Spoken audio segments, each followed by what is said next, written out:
ఏమో స్నేహ, నాకు మాత్రం చాలా బాధగా ఉంది. ఆయన మనం ప్రేమించుకుంటున్నామని అతనికి తెలుసు కదా, మరి ఎందుకు అంత సీరియస్ అయ్యాడు? అతను కూడా నన్ను ప్రేమించాడు కదా, అతన్ని కాదని నిన్ను ప్రేమిస్తున్నానన్న అసూయ ద్వేషంతో అలా వాగాడు అంతే. అవే నువ్వు పట్టించుకోకు. రేపు మన పెళ్ళయ్యాక కావాలంటే నువ్వు అతన్ని తిట్టి రివెంజ్ తీర్చుకో.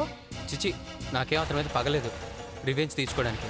అనవసరంగా ఆవేశపడ్డాడని కొంచెం కోపం ఉందంతే.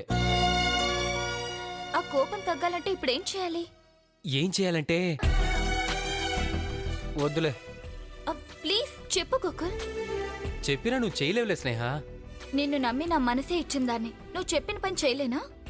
సరే, నా కోపం తగ్గాలంటే నాతో పాటు పబ్కి రావాలి. పప్పుకా? అమ్మో. అమ్మ అంటావని నాకు తెలుసు, అందుకే వద్దానాను. ఎప్పటికైనా అర్థమైందా నువ్వు నా కోపం తగ్గించలేవని?